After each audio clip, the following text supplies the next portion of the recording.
Hi, Rick here. So I'm doing this video as opposed to a personnel file as I wanted to talk about Captain Pike, but there really isn't much to go on outside of memory beta, to the extent where even his date of birth cannot be agreed upon. Some say it's 2205, while others 2219, and each has a fair amount of detail behind it.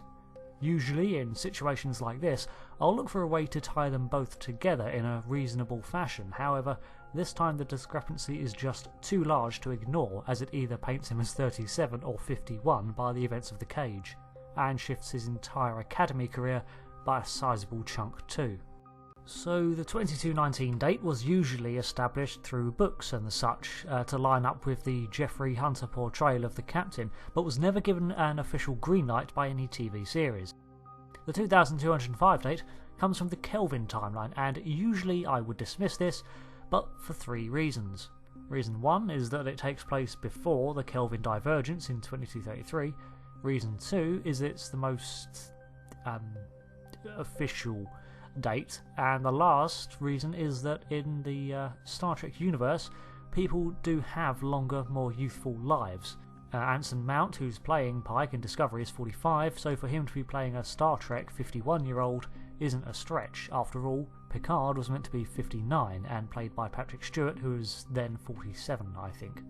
I'll get around to a Pike file when Discovery airs. Plus, I don't want to include a whole lot of beta content that may then be contradicted by the Discovery Season 2 events.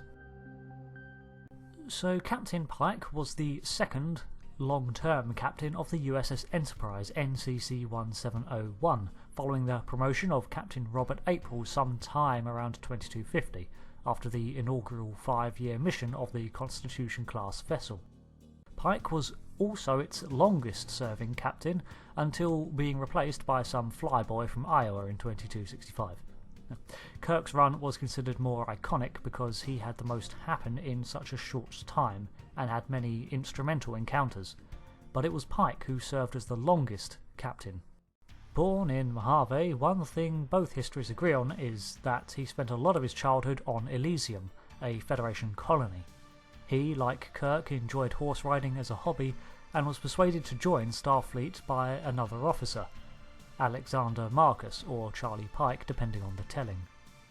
In the 2219 storyline, he was raised by his mother Willa and stepfather until it was revealed that Charlie Pike was his biological father.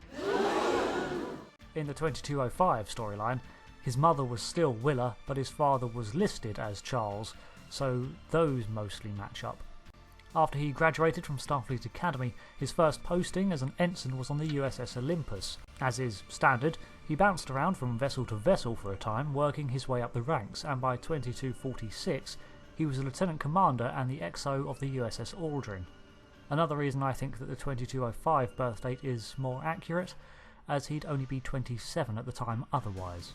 During this incident, he was forced to take command through relieving the captain during an incident where he refused to initiate an unprovoked attack on an alien craft. This was based on a book, however. He was promoted to a commander and made captain of the USS York. Other sources say that he served as Robert April's number 1 for a time, then transferred to captain the USS Yorktown. Now, I'm not certain if these are meant to be the same ship, York and Yorktown, or just a coincidence that he captained 2 starships with similar names back to back. The USS Yorktown, however, was a Constitution class, like the Enterprise, probably explaining why he was chosen as April's replacement in 2250-ish. Once there, Spock was assigned as Science Officer, Una, or Number 1, was made the XO, and his Chief Medical Officer, Philip Boyce, served as a close confidant and friend. In 2254, 2 to 3 years before Star Trek Discovery, his landing party on Rigel was attacked by the Kalar, barbaric warriors, and they took heavy casualties. They escaped and set a course for a medical station on Vega Colony, but en route they encountered the Talosians of Talos IV, and we get the events depicted in The Cage and Menagerie. He was eventually promoted to fleet captain, likely around the time 2265 when Kirk's legacy began. Only a year later, however, he was crippled from delta radiation when a training exercise aboard a Class J starship threatened the lives of the junior trainees. He saved them and a Medal of Valor was named after him to honour this act. The radiation was so severe, however, that he was unable to even communicate without the use of a thought-linked beep. In 2267, Spock usurped control of the Enterprise to return Pike to Talos 4. He did so to remove the responsibility from Kirk. After all, Talos was a restricted sector. Here, Christopher Pike was allowed to live out a life of illusion, where at least his mind and his will could be free again. A bittersweet ending to arguably one of Starfleet's greatest captains.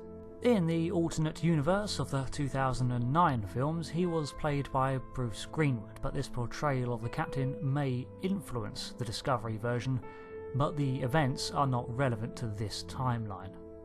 Pike in 2254 was depicted as moral but worn down. By this time he'd been in a command role for about 8 years, and was getting concerned with his ability to lead, the recent incident on Rigel weighing on his conscience. He didn't let this alter his perceptions of the Talosians' illusions, despite the temptations and pains they visited on him. This went some way into restoring his confidence and his desire to command again, and by the time we see him in Discovery, he seems to have reaffirmed his desire for exploration and, well, fun. He would have been through the 2256-57 Klingon War and emerged seemingly eager at the prospect of investigating a mystery. So there we go, that's who Captain Christopher Pike in the Prime Timeline is.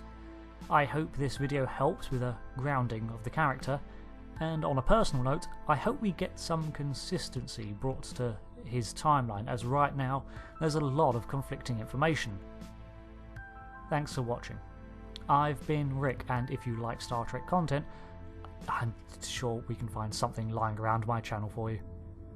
So until then, thanks again, and goodbye.